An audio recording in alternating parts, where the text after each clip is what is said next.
Hey, hello, hello, hello, lovely people. Thank you for joining us today for our second celebration of Paper Teller Diorama. So before we get started, I thought we would, well, first of all, I'm your host today, Lyndsey Ellis, and I want to give a shout out to our whole Great Weather for Media team, the lovely Jane Ormerod, Mary Schlachter, David Lawton, Thomas Bucalero, and George Wallace. So we have, it looks like we have a full virtual house today, which is great. And we have some great readers and lined up for you. I'm very excited to hear everybody.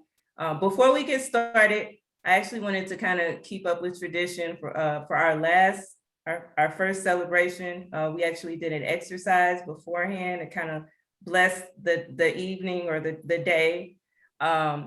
If everybody has a glass with them or something to drink, something liquid, it could be water, it could be milk, it could be wine, it could be tea, it could be coffee, whatever, as long as it's liquid.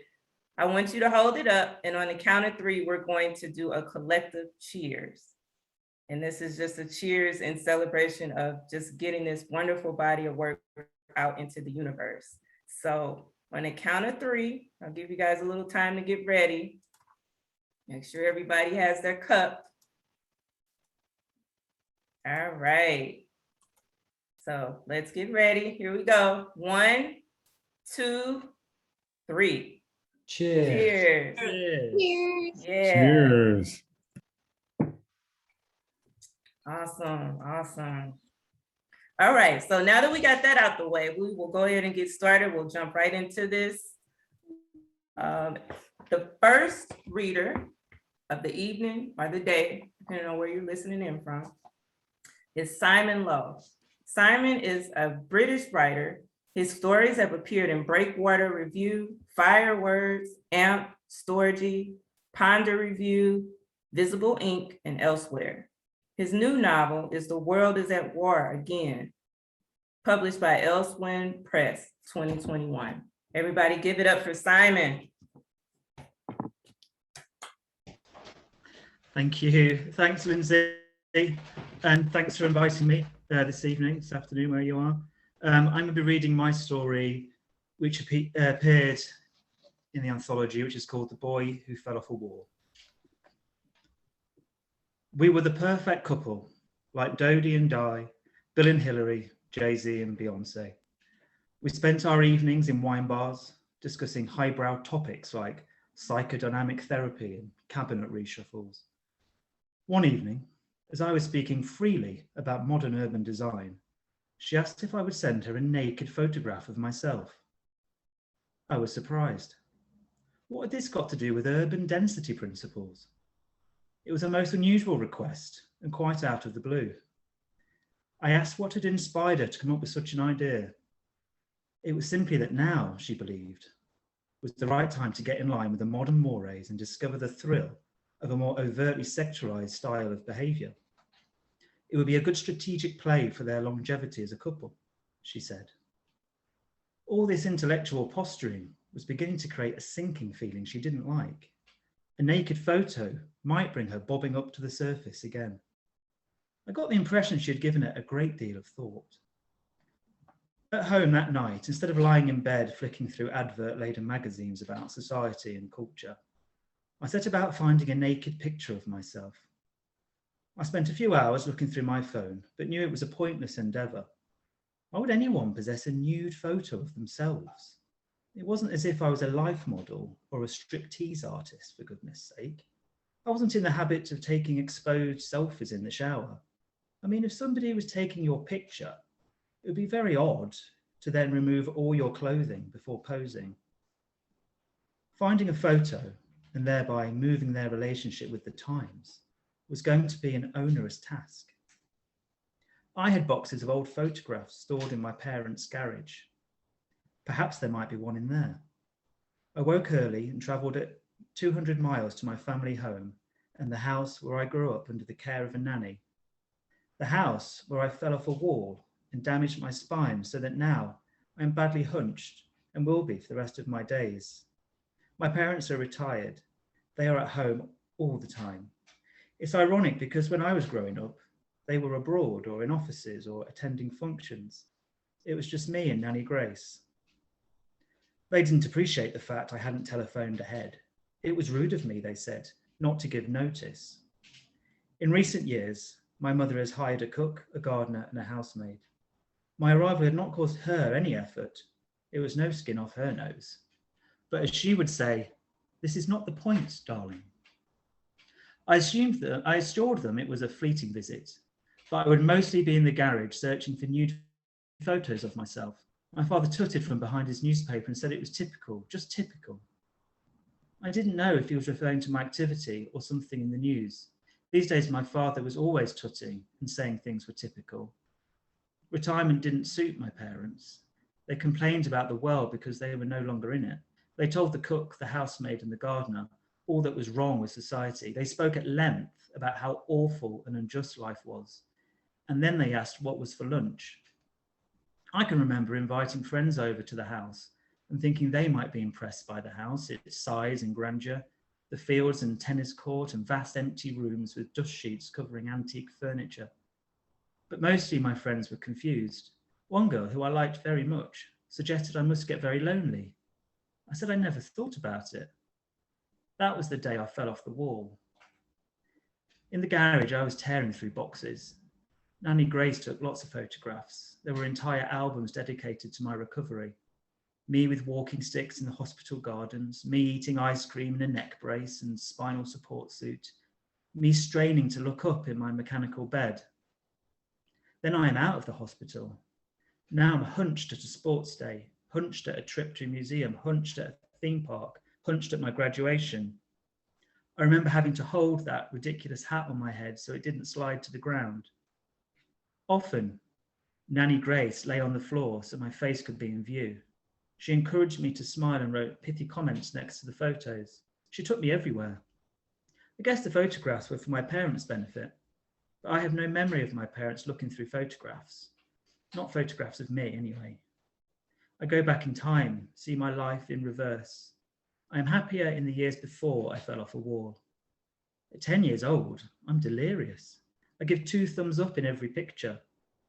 What did I have to be so pleased about? The ability to stand up straight, I suppose. And then I find one at last. I am unequivocally naked, standing in a paddling pool, arms stretched, my little silly string penis on display to the world. I can remember it, my 7th birthday. Nanny Grace filled the pool and we stayed outside for the whole day. She invited the entire class, all my friends. She made cakes and bought everyone a water pistol. It was glorious. Oh, she'll like this. My skin is smooth. I'm unabashed. There is an unfiltered joy in my smile and such vertical beauty. I'm sure this will send her into a spin, sexually speaking. This would do the trick. I asked my parents if they would like me to stay for lunch. They responded with perturbation and said that I would have to be the one to let Cook know about setting an extra place. They reminded me again about how it is rude to turn up unannounced and expect lunch. I told them I better get back. Before leaving, I walked the gardens and stood next to the wall I'd so far avoided. I touched its crumbling surface, used my fingernails to remove moss and loose stone. I took a mirror from my pocket so I could see all the way to the top of the wall. I pictured myself holding a sledgehammer and smashing the wall to pieces. I was in Berlin in 1989 and David Hasselhoff provided the soundtrack. I saw the gardener approaching and quickly crunched along the gravel driveway to my car. For some reason, I felt certain I would not return to this house again. I felt as if the past was a memory I no longer wished to experience outside of my head. In the wine bar, she wiggled her phone and told me she was still anticipating a photo. I was excited to announce I could indeed provide her with the goods. She was amazed I had taken the trouble to go to a shop and get it printed. She wondered if it might land me in trouble. Was it not tantamount to pornography? I told her not to fear.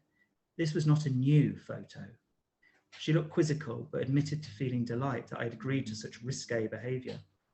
She told me she had been worried I might not agree, and that if she was being totally honest, she didn't know if she would have done the same. She confessed the idea came from a magazine in a doctor's waiting room.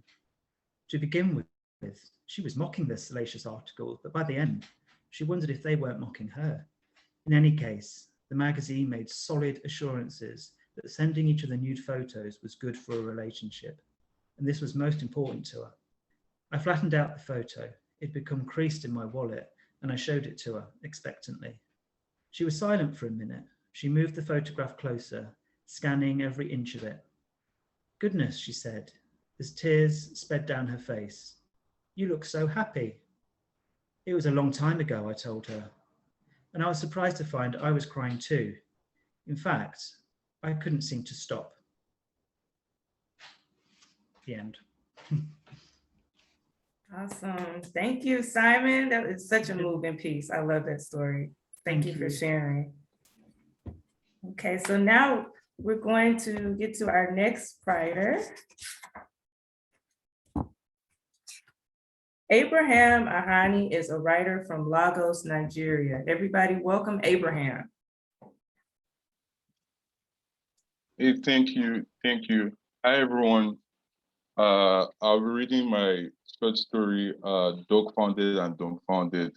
And if you don't mind, I'll be sharing my screen because I get people saying they can't hear me sometimes. So I'll share my screen so that you can also follow as I read. So I hope we all can see it. Okay, so I'll go. Kunle is a golden retriever living in a place where dog meat is a delicacy.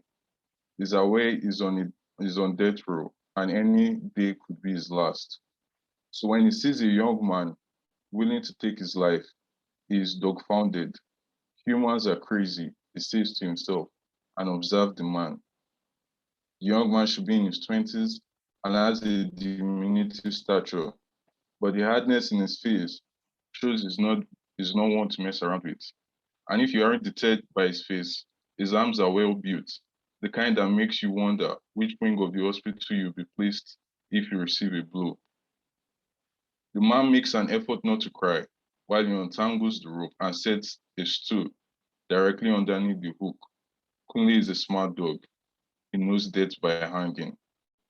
When he was still called Hutch, I was a pup living inside the house and not in some useless makeshift kennel.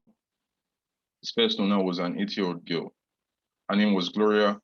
Gloria used to take good care of him. She fed, bathed, clothed, if you considered wearing a hat, sunglasses, and a useless bow as clothing, and played with him. Play started with her tea parties, with Barbies that had ripped heads or scratched bodies. Play was when she tickled his underbelly. He really loved that. Or the time she snuck her food. But the time she snuck her food to him, he didn't like that though because he was a dog and he couldn't eat vegetables.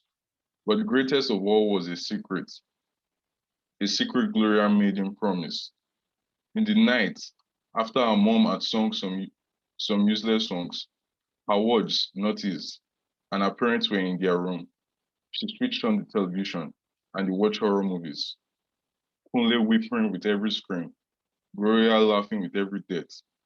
After she had analyzed what a poor job the director had done, she would bring out a Barbie nail polish, the red one, and paint him. She called it art, and he would give her a little wag. Then they watched Cujo, and afterwards, she snuck out and returned with the knife set. Now, Kunle wasn't always smart, so when Gloria came in, he jumped and fetched the makeup set.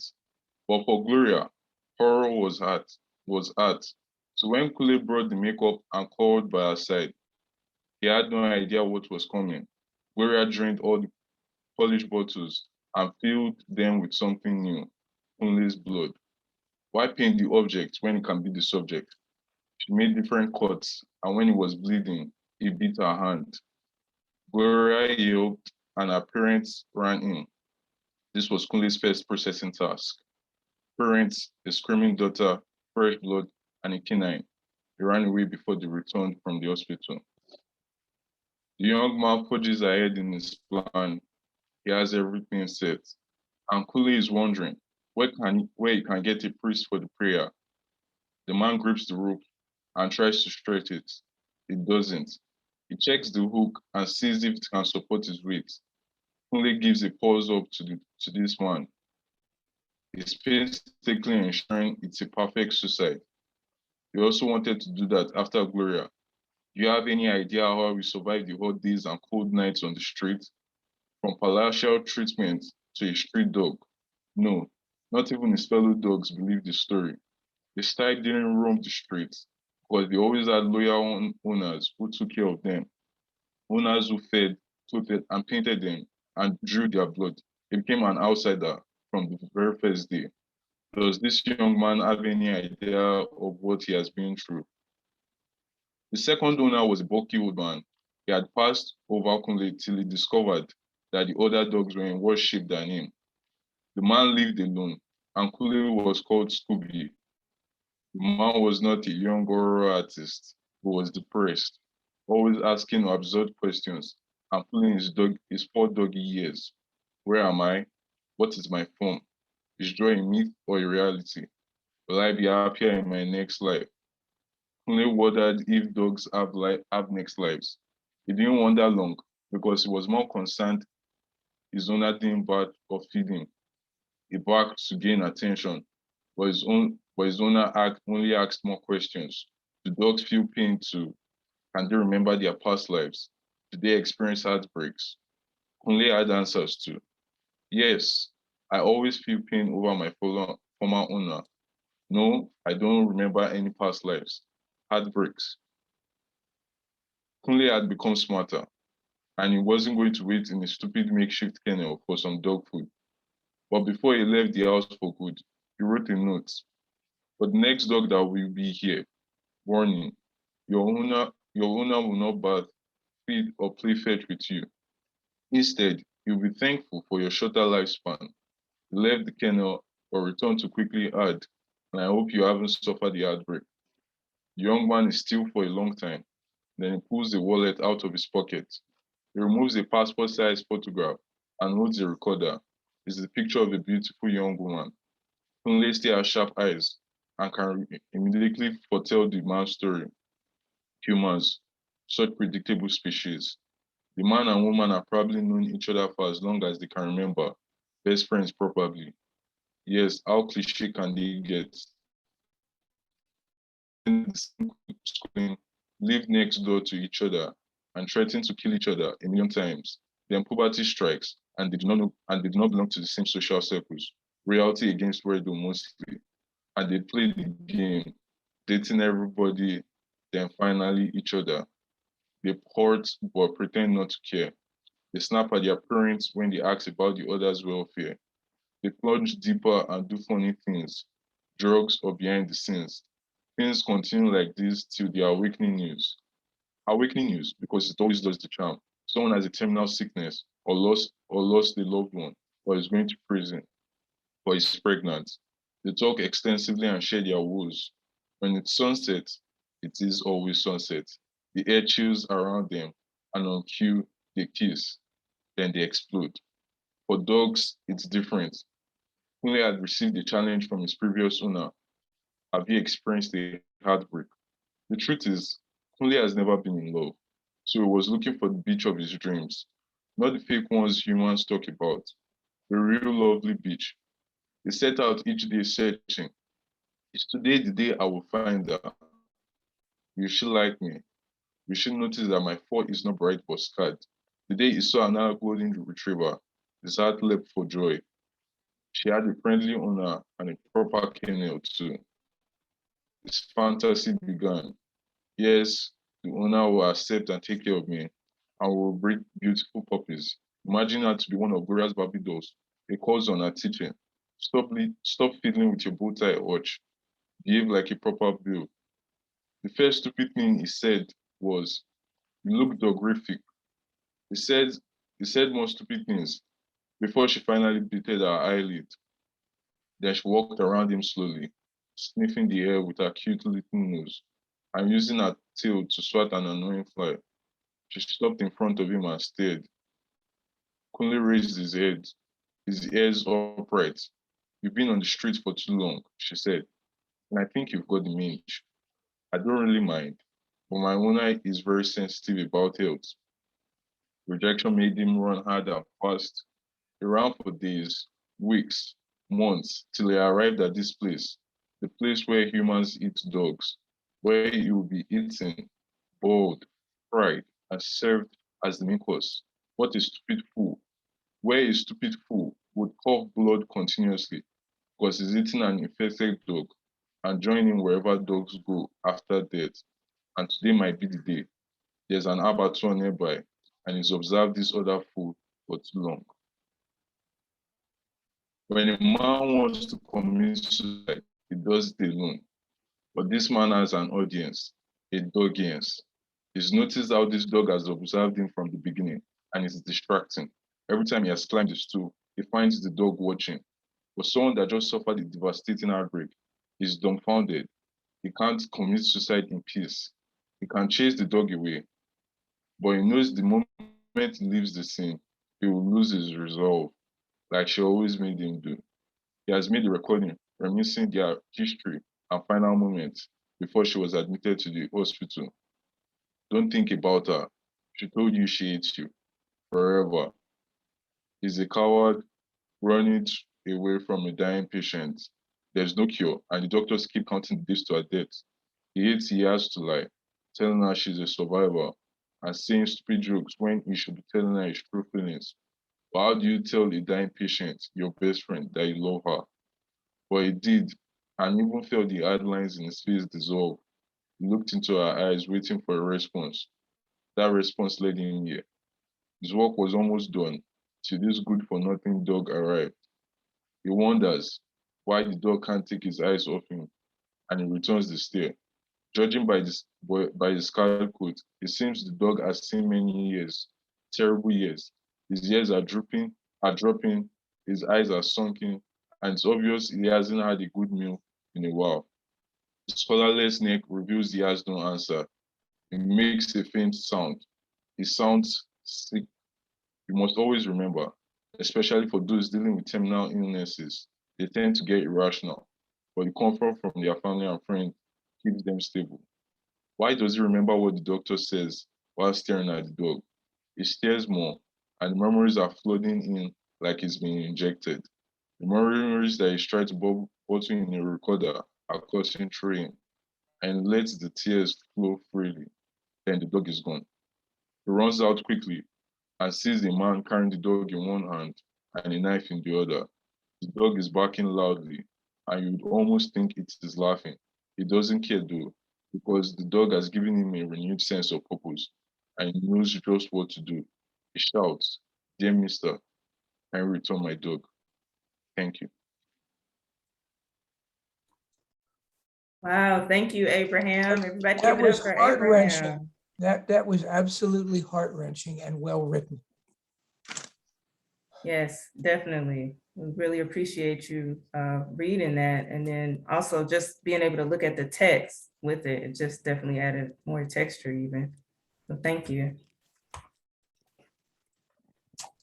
Okay, next up we have Valerie Nieman. Her third poetry collection, Leopard Lady, A Life in Verse, published by Press 53, 2018, includes work that first appeared in Missouri Review, Chautauqua, and other journals. Her fourth novel, To the Bones, a genre-bending folk horror/mystery about the coal industry and its effects on Appalachia, will be joined in 2022 by her first YA novel, Backwater. A graduate of West Virginia University and Queen's University of Charlotte and a former journalist, she has retired as a professor of creative writing at North Carolina A&T State University. Everybody welcome Valerie. Hi, you hear me all right? Yep. Okay. All right, I'm in my car, but I'm not driving, I promise. This is the one from the paper Teller Diorama. It's called Oath. After birth of a soldier's homecoming, I arrived raw and hairless, an elf's child, wide-eyed, body like a sapling, hair like straw. Doctors reached inside me then, instruments clickety-clack, to yank those needless bits out past my milk teeth. I ate to fill that emptiness till I no longer fit myself. Oaf, oaf, idiot child. The name stuck, a stone in my ragged throat. Even now my heavy feet strike the ground, thump, thump, thump. Once I tried galumphing from sea to walk me out of myself, but oaf I remain, a stooge surprised by the hard fist of the world. I was really happy to have that in this journal. It's a wonderful journal. So I'm just going to read a couple poems for the rest of my time from Leopard Lady, which is so kindly introduced. And this is Leopard Lady. And I debuted it at Coney Island, which was really cool at the museum there. So I'm going to read poems there are two voices. These are all in the voices of Dinah. It's hard to get the phone right. Sorry if it looks weird. The Leopard Lady speaks. This leopard skin come onto me when I lost love. This is not for the marks to know. When my man's absence set a hot kindle of distrust that blowed back on me as lack of faith in what is more worthy than some handful of spit and dust. No wonder I lost my natural color, trying to be all things to him, and him not wanting what I ever was or become or any between, turning away like a spoilt child, turning away like the sun eat up by the moon, and not my doing or undoing. I scourged my soul, turning myself inside out to make him a better tent against the weather of the world, stretching myself across his failings like a worn through quilt on a wide, cold bed. There weren't enough left of me then to fill a thimble, but I gathered myself back up and stood, feet reasonable to the earth, liver and light settling back like I'd been dropped from a high place. And I was about satisfied.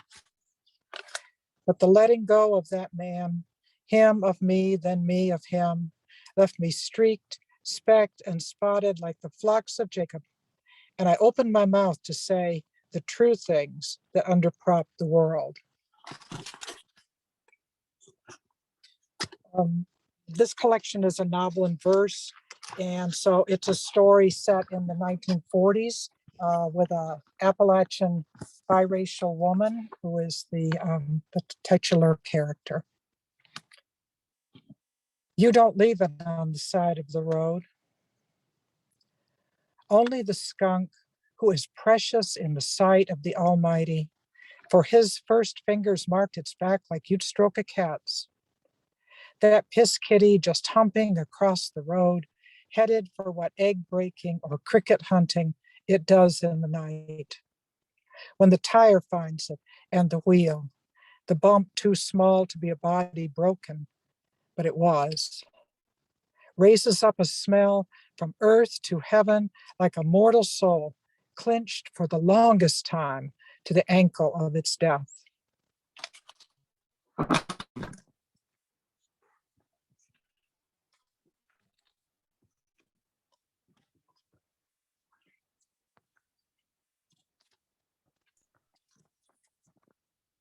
And the Leopard and Lady and I have a couple of intersections, one being that I also have the vitiligo spots that is the Leopard's Lady's calling card. So we know each other there. The Leopard Lady tells her spots. Don't be looking for what's daubed on that banner. The Leopard Lady naked in the jungle, brown skin all over with black spots like wallpaper on a wall. I'm more so like to a spotted hound, or the rump of the Appaloosie our trick rider uses, white, strode over dark. But truly, like the banner says, I am alive. Inside the tent, I rested on a high stool, wrapped in red, till the professor brings them round and spiels a story that ain't mine. I keep my back to the crowd, but they spy my hands, spotted like trout fish, resting on my shoulders.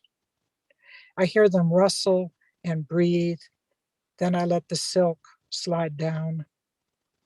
Nothing there, one says out. My back is perfect brown, except for a patch on my backbone just above the spangly girdle I wear for modesty, but it's scarce that. The silk be whispering louder than them as the kimono falls and I turn and stand. They see me top to toe, all over speckled, face to breast to ankles, my affliction being such that where one side is marked, so will be the other. Here I am. Then the light dims down.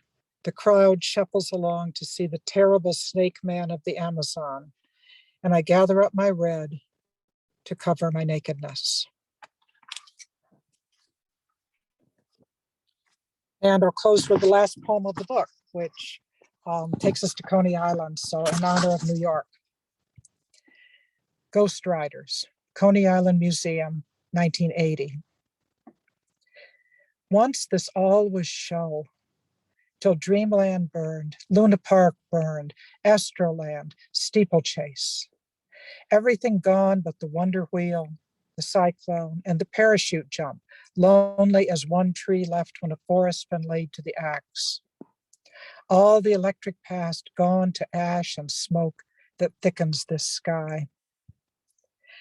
I'm looking out an upstairs window of Coney Island, USA, like that aquarium over there, a place set out for odd and morphosized creatures to breathe our different kind of air. It's a comfort to rest here among the banners in red and yellow, the ride cars and costumes, bits that's been saved. Now it commences to rain, hard rain, the gutters pouring water.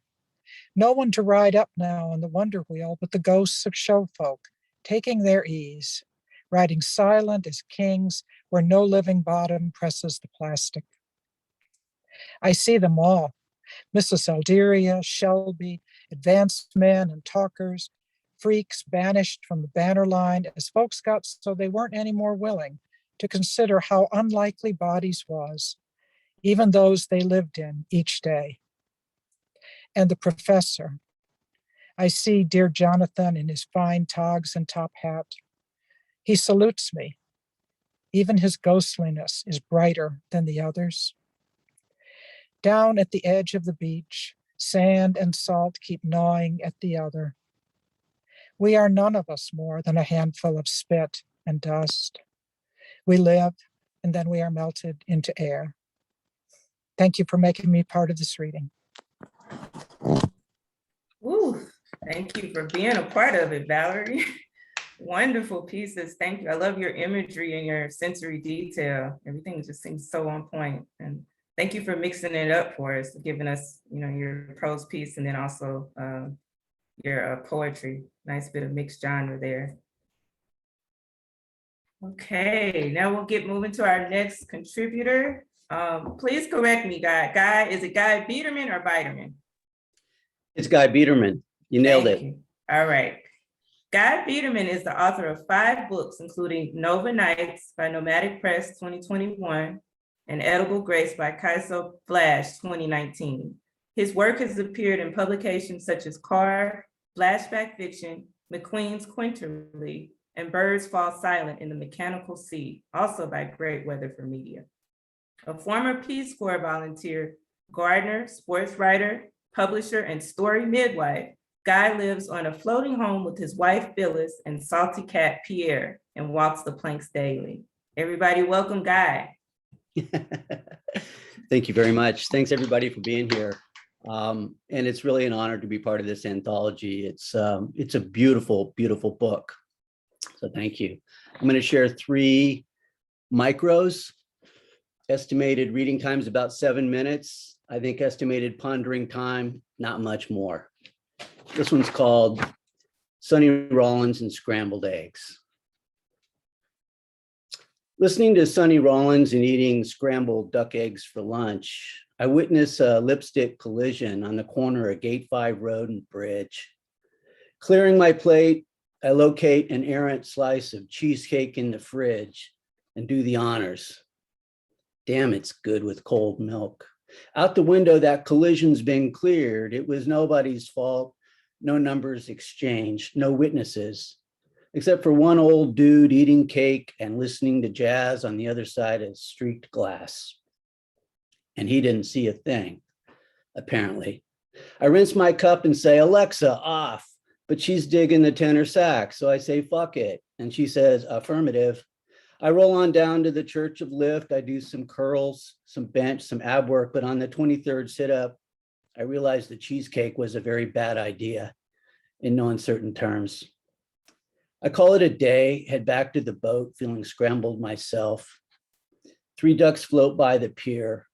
Maybe it was the eggs. I open the portal and Alexa's moved on to Bach. I say, Alexa, play Thelonious Monk. She says she doesn't know the loneliest monk. And I say, what the fuck, over? And she says, Roger that, out. Through the window, I witness runaway mascara streaking down gate 5 toward bridge. That's one happening intersection. I find my chair and the cat finds me. So does Monk, as Alexa cues straight no chaser. As usual, it's just what the doctor ordered. I had to unplug her for that one because when she hears her name, well, you know what she does. The second one's called Poem Repairs, and it appeared in Peking Literary in the UK. The scaffolding around the house never comes down. Permanent fixture, part of the furniture. Apparently, there's no end to repairs. Last year's leak over the stairs moved to the ceiling above the dining room, leaving deco goth stripes running down the walls. Shingles above the front door were no sooner replaced when the awning out back eloped with a 40-knot wind. Life in the fast lane. Always work to be done. At some point, life becomes maintenance, writing a poem and adjustment, a small remodel where feelings and perceptions dwell. No work to be done by licensed contractors, no permits, and nothing subbed out. It's a do-it-yourself daily project, though you do draw the line at tarps. Like blue tarp Buddha on the house painter's roof, tarp flapping in the wind, concrete sculpture inscrutable, calm as cement. Pretty soon, you can't say when, it's just one of those things that happens. You get used to it. We're hardwired evolutionaries. You come to see scaffolding as part of the architecture. The neighbor's tabby comes to see it as a catwalk. At Christmas, you string it with lights. House painter's blue tarp Buddha gets a Santa's hat. You swear it cracks a smile, though that may be concrete aging. Like so much of life, like anything really, it just depends on how you look at it, how you brick and mortar the words as proof to catch up with the reality you like. Words as scaffolding to buttress the wall of opinion, the drywall of belief. So far, last year's repairs over the piano are holding, like a pantry stocked with canned goods, chowder and minestrone, baked beans and black olives. Who the hell bought the tuna? You glance at the cat. You feel ready for dry rot and wind, rain and leaky pipes, pestilence and plague, ignorance and arrogance, rejection and acceptance, future repairs of any and all nature destined to appear in your forecast. Scaffolding grows on you, grows on the house. Form follows function, you tell yourself, and soon it's true. True, it's not how you drew it up, but neither is the Ducati in the living room. Neither is this poem. Cats are grateful for the scaffolding that never comes down, and eventually neighbors don't care. Daily, you go about the pages of your life, making an honest living, doing small poem repairs. Like a fisherman who mends their net before setting out each morning to see what they will find. Finally, I'll close with the writing laid down like steps of stone, and this was in Riddle with Arrows. Mirabelle's mom was not a writer, but in the days, weeks, months before she died, she couldn't stop writing. She wrote in the margins of the phone book, in the gutter of the Daily News, on the covers of first editions in tiny nonsensical cursive, all the words connected. Curious fever, channel of enlightenment. flame reaching beyond fever and fury and well-meaning fact that always fell short, or perhaps beyond our understanding. This is what we know of Mirabelle's mom, whom we never met, but remember from stories 10 years back. Mirabelle making trips back east to check in and visit as her mother diminished, contracted, and expanded. This is what we know of Mirabelle's mom, who died alone, as we work backwards, a puzzle, a person, a life threaded by words. The writing laid down like steps of stone on a path all our own, the path Mirabelle's mom, not a writer, made and followed. Until her last word, that is to say, her last step, a long and final breath being her only punctuation. Thanks, everybody. Ooh, thank you, Guy. Everybody give it up for Guy. That last line, oh my goodness. Thank you so much for sharing. There's something just very magical to me about the everydayness in your work. So I really appreciate you sharing today with us. Okay, so our next contributor is Ivan Klein. Ivan's most recent collection is The Hat and Other Poems and Prose by Sixth Floor Press, 2021. His other books include Toward Melville by New Pharaoh Press and Alternatives to Silence by published by Starfire Press. Ivan is a frequent contributor to the online art magazine Arte Dolia. I hope I pronounced it right. He lives and writes in downtown Manhattan. Welcome, Ivan.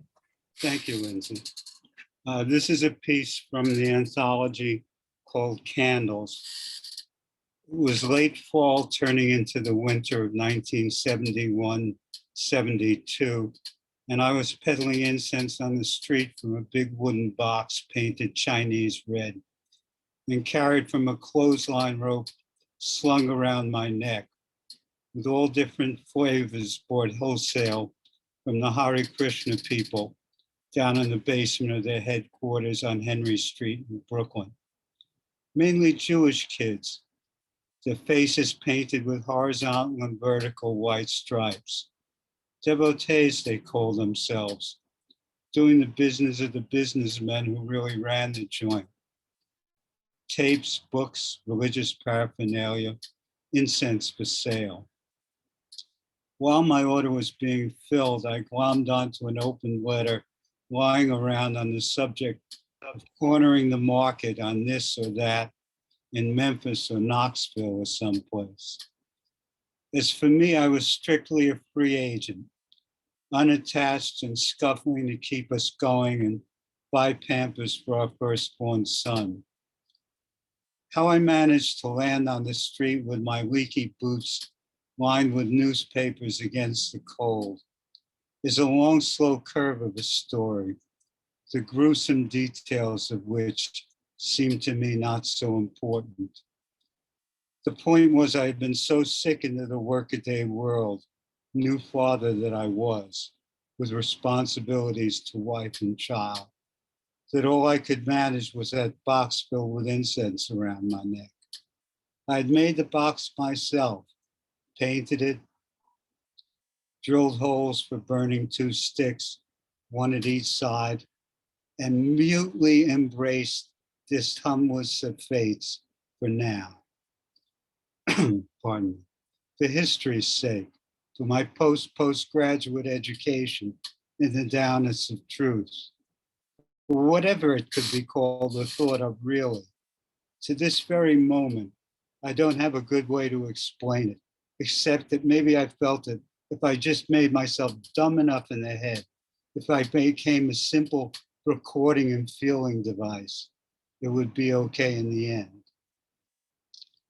On this particular Sunday morning in early December that we are talking about, put me down for the corner of Delancey Street and maybe Allen or Eldridge, a fair distance and a precinct over from my favorite hole in the wall on 8th Street, just east of the Electric Ladyland studio, where over a period of some 4 hours, I had recently seen Stevie Wonder enter and leave as he went about his musical genius business while I pedaled up to my own capacities.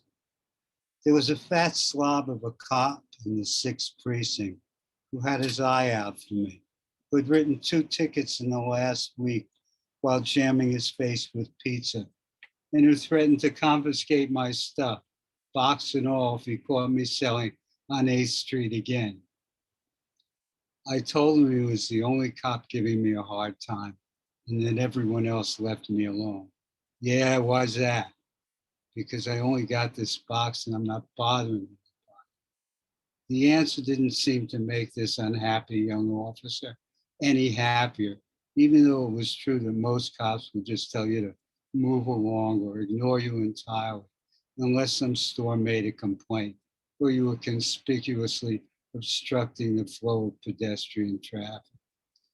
But with the heat on more or less, it was on the Lower East Side that I wandered. It was to the Lower East Side that I wandered, where a Hispanic teenager sized me up quickly enough and said to his pal, or maybe it was just to himself, or maybe to thin air, hard times, even the Jew is out.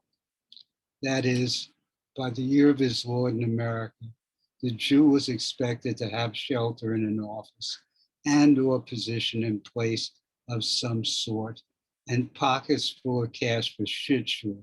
And to see me unprotected and raggedy, burdened in my own peculiar way, was a lousy harbinger for one and all. For my part, it was cool for anyone to define me any way he wished, just so long as it wasn't as a victim to be ripped off, which was a highly important part of this whole exercise in abnegation. One of the few things that I deeply believed then and believe to this day is that the Jews were and are kidding themselves on every level as it relates to pure survival. And if I may backtrack and revise words just written, there was a certain need, real and pure, to experience the truth of where we stood, who and what we were, with the blinkers entirely removed and the world unfiltered and unmasked. That somehow my newborn would be better off in the long run for having a father who would follow the way I had chosen for now. I don't think I sold but 12 bucks worth of incense all day. And when I gave it up, an impulse took me across the considerable width of Delancey Street to the display window of the Hebrew Publishing Company, and a simple brass menorah with 3 candle holders about 9 inches high and flat above the base, with a Lion of Judah on each side holding up a smaller inlaid rendering of a menorah with alternating blue and brass colored panels. It's right in front of me now as I give it the closest examination as it has had in years. And I noticed the engraved Israel on one side in English and Holy Sabbath in Hebrew inscribed on the bottom. $20 I really didn't have to spend, but I felt a strong urge to buy it, figuring that somehow, one way or another, it would bring us good luck or anchor our tentative will-o'-the-wisp lives.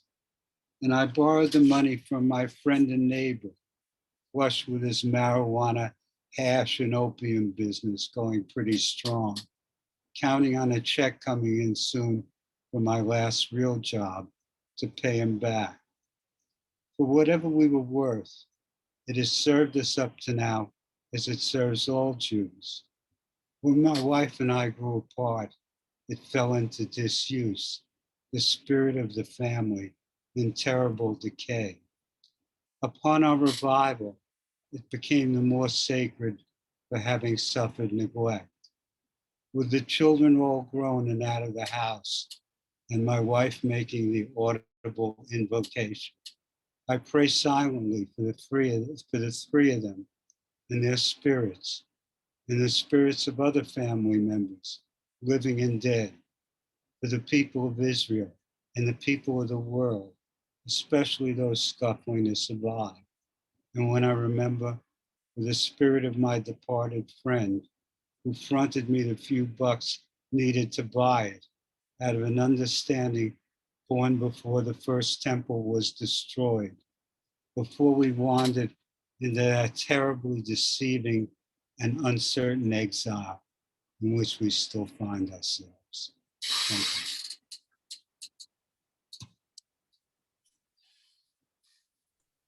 Thank you, Ivan. Really appreciate you sharing that. It's so real, just raw and poignant. Love that piece. Thank you so much. Thank you. Okay, now we have Roslyn Goldsmith. Roslyn lives in Toronto. She has written radio plays for CBC, radio drama, and a play for the Blythe Theatre Festival.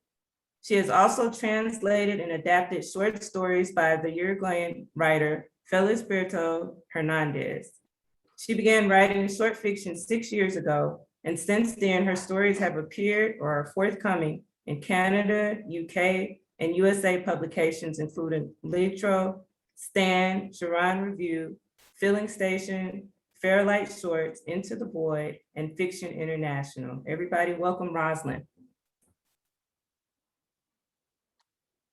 Thank you. And I just want to say before I start that it's a real honor to be part of this anthology. It is beautiful. And I wanted to say thank you to all the editors.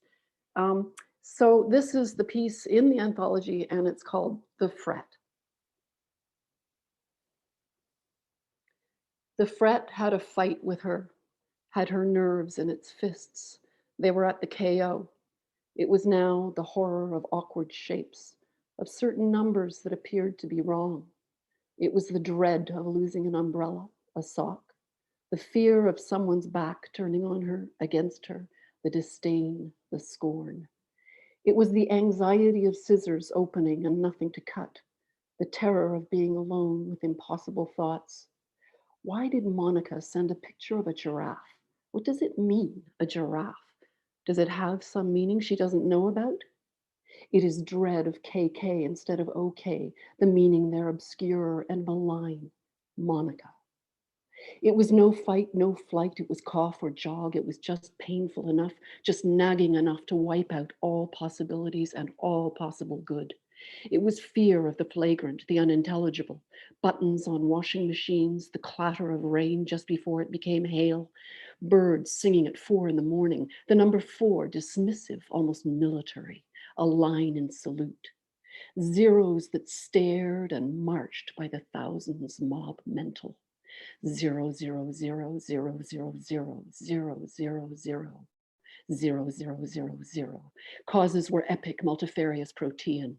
She couldn't count them or even recognize them, not before the thing, the fret, showed up. Cause result so instant it was one thing. Causes multiplied as rats breed, as numbers exponentialize. A fire alarm, a bass guitar, a half-spoken insult hanging in the air, a waft of garbage. Monica. Those who picked through recycling bins, dragging along metal carts, what do they want? A typo, the unmitigated horror of subtext, sarcasm. When the fret had its fists against her head, her skin turned flagellous inside out. Muscles plucked at her bones, and her gaze rolled white and wall-eyed to the inward dwelling, the sized and the seized and the sunken deep. The fret stilled her in its stranglehold, thieved away her good mind, scavenged her heart of any feeling that tried to curl up small and harbor there. During the fret, her forward will and the wide seeing of her eyes went blinkered in, stopped. Then it was the number 3 deformed, half fulfilled, tentative and lopsided. The word minuscule, just a gigantic error of judgment and vision. The act of love, a riddle demented. Syncopation, running, deprived of forward motion, the gloss of mirrors grotesque, parsley, the uselessness of it on a plate, exactly like the number 3,830, useless, redundant, green, embarrassed, the hideous mob mentality of 0, a sneer snaking across a long, defiant chin. Monica. What did she mean when she said that? And then sent the photo of the giraffe, KK. She tried to reason with herself. Here, self, remember this. There is a lot to worry about after all. There is. A lot could go wrong. Any number of things. 3,830,000 things. To worry is normal. It is human. It is to be alive. The fumes inside a locked door. No chance of not inhaling. So carry on. Fretting doesn't help. And it doesn't help to know it doesn't help. Keep calm and carry on. No one wants to know about it. Clock it, zip it, the endless severity, the indifference of zeros. Crowds, good God, crowds. 0,000,000,000. Her entire body was an animal hunted, an uncolor-coded, uncamouflaged, exposed to the elementals, to people, to Monica. Hunted by numb objects, ripped by blind circumstance, spurious evidence. Cloth of life torn to shreds by hairline fractures, dodging invisible assailants and ruptures within, lame and limping, belly saturated with a thirst, a dry thirst for the predictable, the normal, and the quiet. The fears they tangled together and held her close to earth, a complex rhizoid system that bound her inward and knotted her down and under, ever tightening its sinewy grips, shooting out new tendrils that snaked around her and strangled her goodwill. A root system interminable, an infinite equation of dread, the terror of 2x plus 3 equals x plus x plus 3. The shape of it was horrific paradox, monolith tangled, unrecognizable and fever blue, alive in itself, seeding itself bright in every cell of her body, taking root in every thought that entered her mind, the grief of suspicion, the acid taint of mistrust. Monica, KK, subtext 3. Now she can't find her pencil. It strikes the core of her as an loss, and she will not outlive it. Thank you. Whew, everybody give it up for Roslyn. Anybody else have chills? Oh my God. I remember the first time I read that, it just made me feel all kind of things. Thank you so much for sharing that. Just Thank you. The way you read it oh my goodness, really put something in on it too. That was everything. Thank you. Okay, now we have Andrew Kozma. Andrew's fiction has been published in Flash Fiction Online, Daily Science Fiction, Escape Pod, and Analog. His collection of poems, City of Regret, won the Zone 3 First Book Award. Let's welcome Andrew. Hello, and it's great to hear you all, and thank you for letting me be part of this. This is from the anthology, The Watcher. The girl was watching for them. She had been watching for years in her little house on the wide open plains, in the house that used to be her mother's house, and her father's house before that, and his father's house before that, back through the generations of her family, as far as anyone could remember. The plains were hemmed in by mountains that were so far away, they looked like fog-blued grass. The house hunched by the side of a perfectly straight road that led directly into the horizon she was charged to watch, and directly back in the direction of those she had been told she watched for. The side of the house facing the horizon was all window. The glass panes were held together by columns of hard, polished wood as dark as the night sky on the inside, but sun-stained blonde on the outside. A single high window in the back of the house pierced the bathroom and was only ever opened to let steam and stink out. The 2 bedrooms were caves of darkness and sleep. Since her mother died, the other bedroom had become a study the girl had big plans for, but rarely used. The trouble with those plans was that she couldn't stop watching. She set up a makeshift bed on the couch in the living room, returning to the bedrooms only to retrieve books, which she read painfully slowly, unable to keep her eyes from drifting to the plains. Since her mother died, her dreams were full of the plains. The waving sea of grass surrounded the house like a blanket. The house was built on a slight rise, so the tufted heads of the wild grass extended outwards from the house's foundation like a floor. and the road beside the house seemed a trench dug through that grass, as deep and inevitable as a grave. The road never flooded, even during summer storms when the rain fell so thick the air became a solid sheet of water. But the plains, they gloried in the rain, sucking the sponge of the sky until it was dry again and cloudless, left a scratchy metallic blue. She did not know what she was watching for. "You'll know them when you see them," her mother whispered into the sheets of her deathbed. What did they look like, this them she was watching for? Maybe they were giants she'd first spot from so far away it would take days for them to finally arrive, growing to fullness like the moon. Or maybe they were stick thin, barely wider than the grass, and would show up in those brief hours while she slept, so she'd open her eyes to a line of wraiths swaying down the road like strands of hair caught in a breeze. And when she finally woke to them peering through the windows in the lightening dark of early morning, noses pressed flat against the glass, the girl was not frightened. She put her hands to the windows over their hands and stared directly into their eyes. She watched them watch her. They didn't blink, and she didn't blink right back. After all this time, she wouldn't be the first to break. Thank you. Whew, yes, thank you, Andrew. Another amazing piece. Oh my goodness. Just, I don't know, I can't wring my hands enough now to hear these pieces. Thank you. Okay, so now we have Aaron Tillman. Aaron lives in Boston and teaches writing at the University of Massachusetts Amherst. His short story collection, Consolation Miracles, is forthcoming from Gateway Literary Press in 2022. In addition, his book of critical nonfiction, Magical American Jew, was published by Lexington Books in 2018. And his short story, Every Single Bone in My Brain, was published by Braddock Avenue Books in 2017.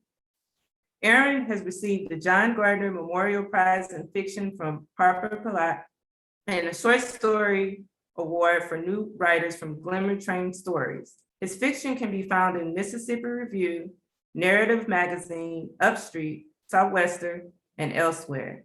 Let's welcome Aaron. Thank you so much. I'm so grateful to be part of this reading and to be in this beautiful anthology. It's really an honor. I'm going to read two pieces. The first from Paper Teller Diorama. And this piece is called Flight of the Jewbird. He looked bedraggled as ever, his feathers unkempt, as though he had just flown out of a snowstorm. Bernard Malamud, the Jewbird.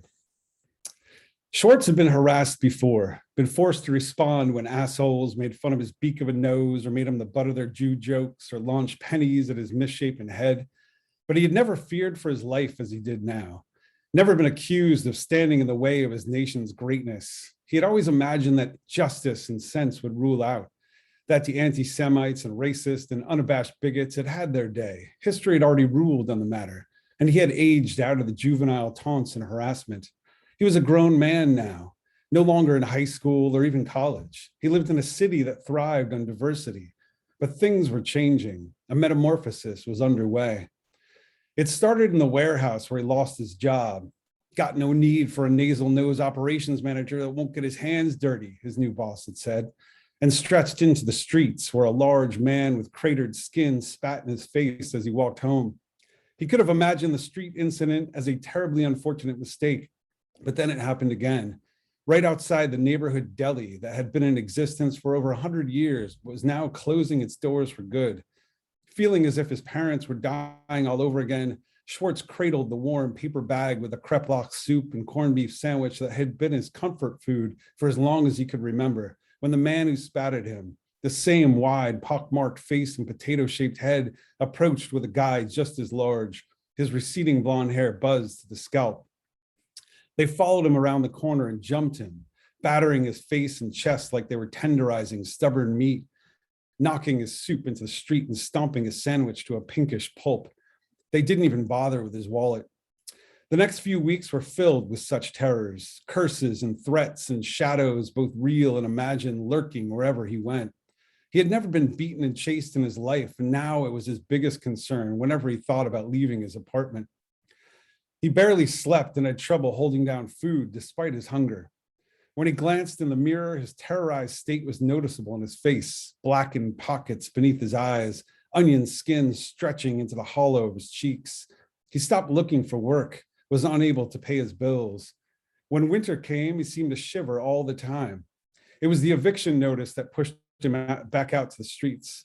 He knew the chances of running into the same guys who had assaulted him were remote, but that was all he could think about. It was as if he willed them there with the power of his fear. When he rounded the corner by the old deli, his eyes tearing in the unforgiving wind, the same men appeared. They looked like the winter had been hard on them too. Schwartz might have been able to walk by unnoticed, but his body convulsed when he saw them, and something between a whine and a moan rose out of his chest. When they saw Schwartz, they looked at him like he was responsible for their misery. Hats low over their eyes, they advanced, backing him into a snowbank. He tried to yell, to shriek for help, but he couldn't find the words, or any words. Another visceral noise rattled its way out of his mouth, something closer to a caw. It rattled his throat and seemed to alarm the men who had cornered him. He tried to scream again, but the same sound came out, eliciting a powerful coughing fit, which ended when the crater-faced man's fist struck his stomach, causing him to vomit out an oily black feather. "What the fuck?" the man exclaimed. And for that instant, Schwartz and this hateful man had the same exact thought. What the fuck? Then Schwartz caught again and fell back into the icy bank.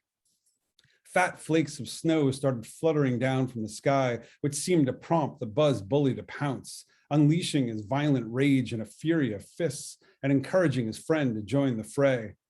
Schwartz writhed back and forth as desperately as he could, hoping the fists would glance more than land. He sliced the bony edge of his hand across one of the raging faces that loomed over him, causing the man to lurch back and yell, opening enough space for Schwartz to wriggle out of the snowbank, twisting through the icy flakes, flailing his mangled arms, which were blackened and flattened like wings. Then he took flight. Rising through the blinding storm and into the frigid sky, he didn't look back and didn't question the fates, but heard the boorish voices booming. Jewbird, holy fucking Jewbird. He wasn't sure how far he had flown, but when he landed, exhaustion consumed him. Days and nights passed. He woke up in the cavity of a tree in the park. His feathers offered little protection from the bitter wind, and he had never felt such pangs of hunger. But his cravings were not for worms or seeds or grubs. It was the deli where he once ate so frequently that consumed his mind. He could hardly remember when he had been in human form. Had he ever really been human? But the cravings were unmistakable, powerful enough to drive him out of the tree and out of the park. Flying from one urban perch to another, he thought through the catalog of menu items, the meats and soups and salads. He would peck someone's eyes out just to eat just about anything, but it was herring that he heard himself croak as he struggled to fly. It became the most pressing thing on his mind as he rose into the raw sky, driving his frazzled black wings as fiercely as he could. Fate itself seemed to be drawing him. He scaled the length of a dilapidated high-rise, flapping wearily through the open kitchen window of a top-floor apartment on First Avenue, landing on the kitchen table, right next to a thick lamb chop. He dodged the heavy arm of a hairy man with startled eyes. "Right on the table," the man said, "son of a bitch." Despite the brutish swat, the home felt familiar somehow. The smell of his cultural history consumed his beak and gave him the sense that he might be able to stave off the inevitable for a spell, maybe enjoy some company and a little herring before the winter passed, before he would be forced from the comfort of this familial cloister, forced to fly through the bluster of changing winds to face a stubbornly violent history. So I'll read one more, very short piece. This one's called Her Eyes Misted Music. Mom said she could feel the notes on her skin, a cascade of scales running over her arm. My sister and I were not allowed inside the room, but we could see Mom through the window and hear her clearly enough through the monitor they let us keep in the room. But she only talked about music, the spirit who projected notes into the air. When the sun shone through, it made a rainbow chime. Mom said her eyelashes were made of silk, and when she fluttered them with enough force, they would hum. She had nylon strings for hair, which she would tighten and strum at night to help Mom sleep, or pluck during the day as the two of them gazed outside at the swaying trees. The spirit's stomach was a tambourine, and when she moved, Mom could hear the rhythmic rattling. Her ears were zills, and they crashed when the world grew too volatile. Her lips were the bands of a jaw harp, which she played by flicking her tongue, and her knees were knockers that she would hit with the mallets of her fingers. Her heels were clogs, of course, and she would click and clop over the hospital floor when the doctors and nurses were out of the room. We never saw the spirit until Mom's final moments, when her time on Earth had nearly come to an end. We were watching through the window. Mom hadn't stirred for hours. Her eyes were sinking into the manholes of her skull, her dusty hair receding into the threads of her starched white pillow. Her thin bark of gown seemed to hover over oniony skin. The blanket was pulled so tight across her waist I could hardly breathe when I looked at it. Then the solitary toll from one of the monitors triggered a rush of hospital personnel. Standing helplessly outside the room, unable to comfort our mom, my sister and I held each other. The voices and beeps and squealing machines began to whirl. It was dizzying and devastating, and I was drowning in the pools of my eyes. But then my sister calmed me down, said the sounds were starting to harmonize, said she could see them. She urged me to look in the room. Mom was moving again, reaching her hand toward the window where we stood, the xylophone bones of her knuckles projecting to the sky. She turned her wrist so her palm was exposed, her fingers like flattened kalimba keys. Then I saw the spirit. She had taken Mom's hand and was stroking the ends of her fingers with her crystalline thumb, making a soft melody that resonated throughout the room. Extending her other arm, she reached through the window. We clasped our hands around the music, which muffled for a moment and then rose, wailing out of my sister and me, our own crushing harmony, a song to release the sorrow and joy inside us. Thank you. Wow, everybody give it up. Aaron Tillman, thank you so much. So visceral and so gripping. It's just poetic how you read it and just your writing in general. Thank you. Shannon Wolfe is a British writer and teacher living in Denver, Colorado. She received a joint MFA in poetry at McNeese State University and also has degrees from Lancaster University and the University of Chichester. She is the nonfiction editor of the McNeese Review and social media intern for Sundress Publications. Her poetry, short fiction, and nonfiction, which can also be found under the name Shannon Bushby, has appeared in The Forge and No Contact Mag, among others. Everyone welcome Shannon. Hi, everybody.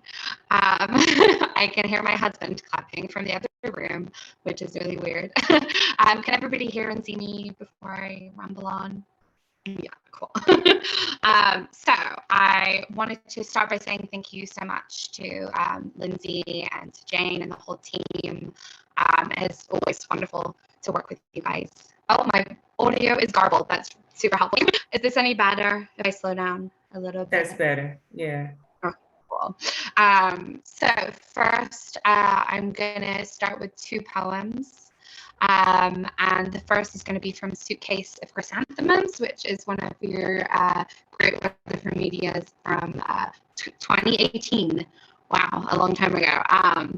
So I apologize to anyone who is related to me as I read this. This is a little bit crazy. I'm sorry for the audio. Hopefully this is a little bit better. Can you help at all, Lyndsey, before I begin reading? It was better at first, and then I don't know what happened. It kind of got garbled again. Classic me. Shall I just try refresh the page for a second? Okay. Sure, yeah.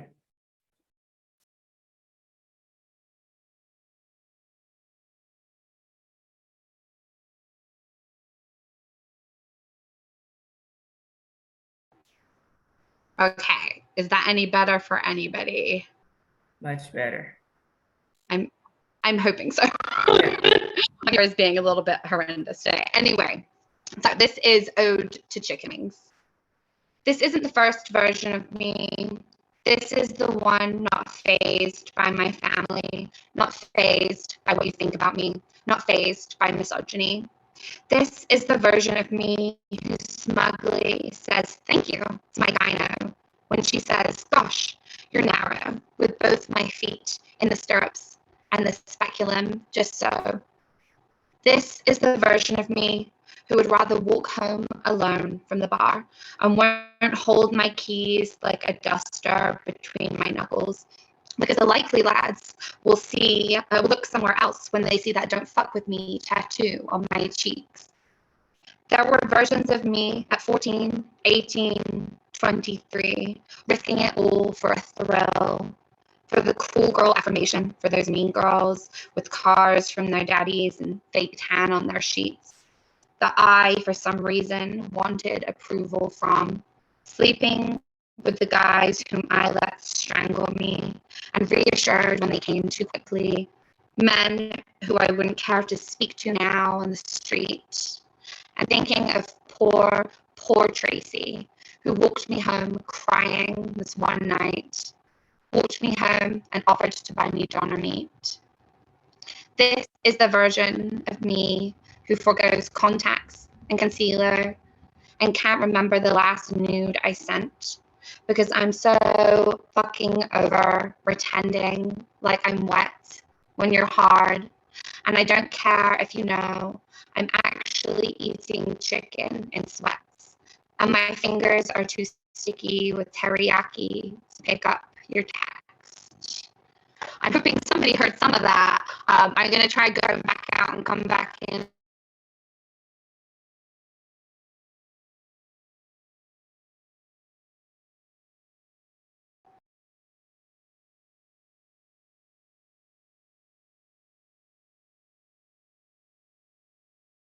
You're muted now.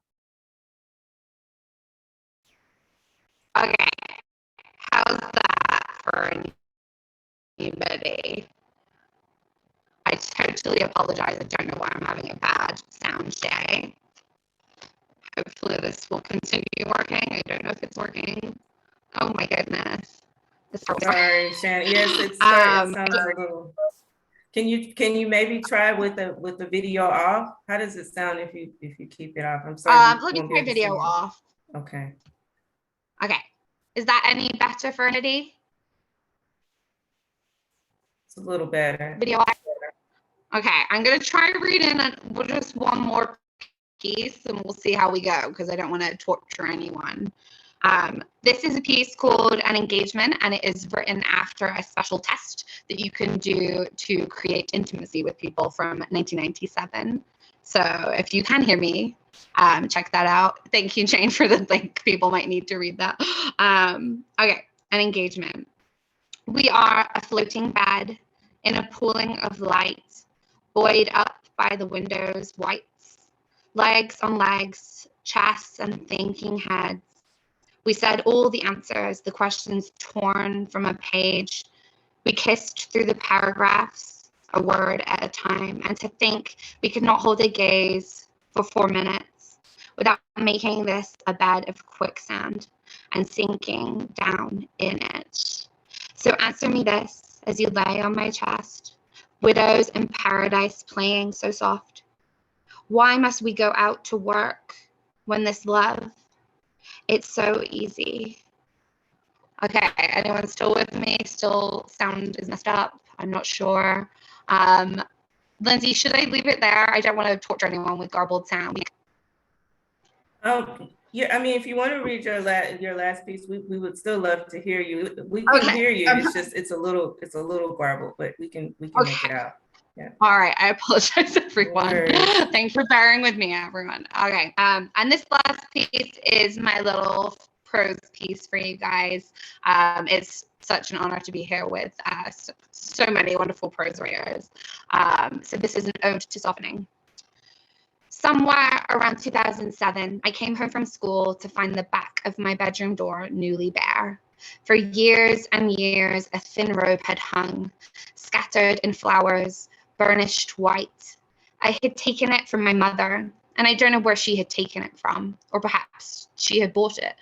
Anyway, one day, a day I don't remember well. She came in from the garden and I was wearing it over pajamas. I loved it with my skin until it began to wear away.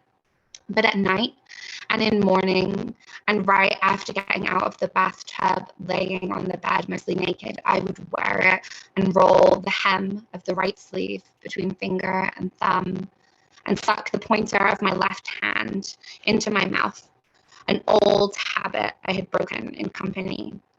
Finding it gone was a quiet betrayal that burned wordlessly. Today, in 2021, when I wake up, I'm already wearing a sweater, my sweater. It pretends to be chenille. It's the color of goldenrod, if goldenrod were rusted just a little. And one side of it is lathered all the way from shoulder to hip, so that if I wear it without a bra, the veined pearl of my heavy breast and my nipple, the color of a pencil eraser, look right through. I wear it to bed every night, except when my husband has decided it's too dirty and needs a wash and lifts it off my body as if coaxing a child into the tub. Sometimes, afternoon, I switch out of the sweater into street clothes, something that cloaks my body and probably imbibes sun until my thighs gasp with warmth. But I always change back into it when I crawl into bed beside Thornton, hushing his waking as I find the tag that tells me where its back is, turning it back from inside out in the dark. If I still lived in England, I would call this a jumper. When I was 14, I lost my virginity on what my mother had called my princess bed. It was a pine four-poster with lilac curtains. The robe hung on the back of the door even then. When I bathed later that day, I wrapped it around me and forgot, just for a moment, that my body had been changed. Weeks from then, my mother began to say it was time to throw it away. She said we had to throw it away over and over. I lived in England then, so we called it a dressing gown, though I wore it like an overcoat, a comfort blanket, a second skin pulled on over my summer dresses or cut up jean shorts. I don't remember any pajamas that I owned. There must have been some. The first time Thornton and I made love, we were in a motel with walls the color of shit. I hadn't bought the sweater yet. I found it for something like $7 in Target, and though it was 2 sizes too big, I couldn't help myself from picking up the right sleeve and sliding my hand inside. I reminded myself that it rained all the time in Seattle, and so it came right home with me in my Ford Escape, in a paper bag that crunched like English leaves. Last night, when we were watching a show about decluttering homes, a woman was preparing to give away her dead husband's clothes. She kept his patchwork jeans. I asked my husband what he would keep if I was gone away, and he tugged my right sleeve. "What else?" he said. Thank you so much, guys, and thank you for bearing with me with the sound issues. Thank you, Shannon. No problem. Thank you for still making it through that. We appreciate you being part of this.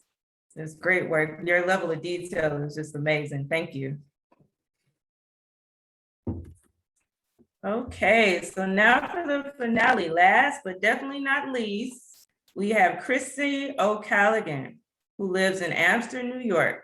Her favorite pastimes include hiking, gardening, swimming, snowshoeing, and collecting sea glass, anything in the fresh air. She began writing a few years ago after a prolonged illness and can't seem to turn off the words. Christy writes a weekly blog on her website, including her adventures as a writer, book reviews, and other such musing. Everybody give it up for Christy. Hi. You guys have been so good. So I'm definitely like blown away and honored to be a part of this group today. Can everybody hear me? I just want to make sure. Okay, good. So I'm going to read just a snippet out of from Seeds, which is my piece that's in the anthology. And then I'm going to read a full piece after that. It's not very long. It's a flash piece. Both of them are part of a collection of stories that I'm working on. They have the theme of things that people keep in jars. And they all take place in a fictitious town called Wilda Point, which is in Maine. So I'm going to read a snippet first and then from Seeds, and then I'll read Light. You need to know about asters, Una. Her grandfather told her when she was little and ran to keep up with his walk.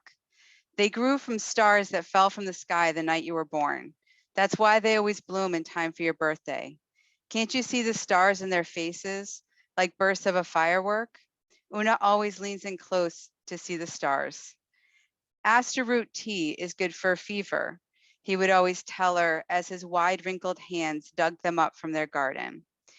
He taught her to use plants, he taught her the uses for plants, from roots to leaves, flowers and seeds. Burning the leaves keeps away snakes and evil spirits. He always nodded at her skeptical look. Whenever she had nightmares of the accident that took her parents, or if Amy got homesick when she slept over at the cabin, they would burn the leaves and run around the house yelling, "You are not welcome here," at whatever scared them.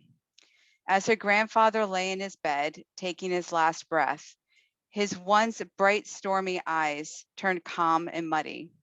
Una burned aster leaves and walked around the room, spreading the smoke with a wave of her hand, half to keep the evil spirits from snatching his soul and half to shield against death himself. And so I'm going to read a little bit from Light. I'm just gonna, there we go. Light. From the vernal to the autumnal equinox, Phoebe amasses jars filled with light, preparing for the bleak winter months ahead. She and her ancestors have gathered the beams of the natural world for as long as they can remember. Her neighbors' ancestors have long forgotten the joy in harvesting instead of turning to electricity for warmth and sight. She leaves jars open on the deck on sunny days while working in her gardens and tending her chickens, goats, and pigs, even steeping her sun tea in a giant mason jar filled with a mixture of black tea, herbs from her garden, and spring water for her afternoon break. Before shade touches the jars holding light, she closes their lids tight and stores them in the cabinet at the back of her root cellar. At night, she ventures out with empty jars to a clearing in the forest behind her house, running her fingers through the moss as she lay on her back, absorbing that evening's celestial show.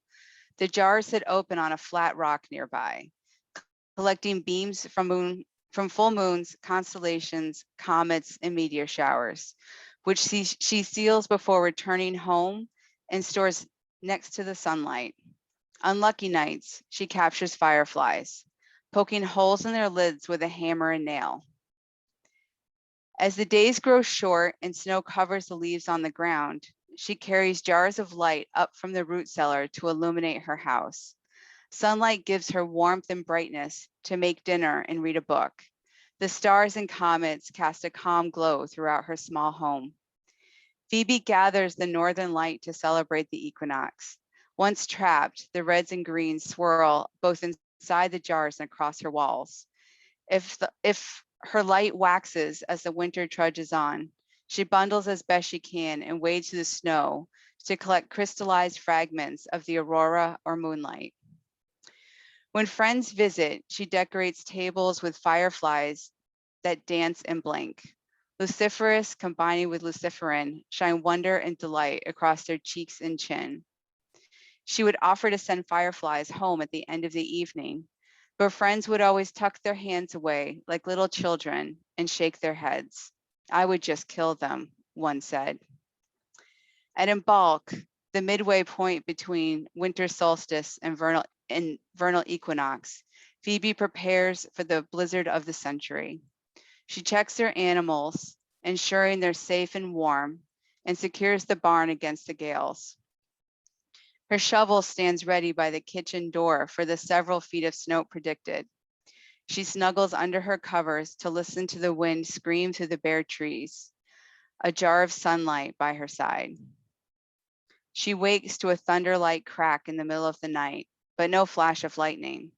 She winds herself more tightly in her hand-stitched quilt and falls back to sleep. The next morning, a slab of cloud continues to hang thick, shedding more flakes. Phoebe shovels to the animals to see that they're safe and fed, then continues her way to the street. Her neighbors are gathered around a downed pole. Is everything okay? She calls to the group. Didn't you notice the power's out? A voice yells. She wouldn't. She doesn't use security, or she doesn't use electricity, another voice spits. Standing in her driveway with the snow piled up over her knees, she doesn't know how to respond. Their backs turned to her, leaving her out of their misery. If it helps, I have some extra jars of light I could spare. She points to the soft glow in her windows. The crowd shifts. Their faces disclose no gratitude or need, just the sourness of disgust. A cloud grows thick over their head as they breathe harder. We don't need your witchcraft, a sharp voice cuts through the silence of snow. I'd rather freeze to death, another grumbles. Phoebe no longer recognizes her neighbors. She'd always shared her eggs and goat's milk with them. A few weeks ago, for the solstice, she delivered lavender sashes she'd made from her garden during the summer. They'd always accepted her offerings with a polite thank you. Maybe they never invited her to sit at their table, but she thought they were civil, at least. I'm only offering to lend you warmth and light until they can fix the pole, her voice mumbled. The handle of the shovel grew heavy in her hands. The crowd returns to their cold, dark homes, leaving Phoebe and their boot prints filling with snow. Thank you. Thank you, Christy. Really appreciate that. Wow, really enjoyed just the wonders of the nature and seasons in your writing. It was a great way to close. Well, we've come to the end, so everybody give it up for yourselves. This was just wonderful. Mind-blowing. Wow, amazing work. Thank you so much, contributors. You guys are amazing. Thank you for contributing and sharing yourself and your work in our latest anthology, Paper Teller Diorama. Thank you, editors. Thank you, supporters of all the readers who came and joined us today. We really appreciate it.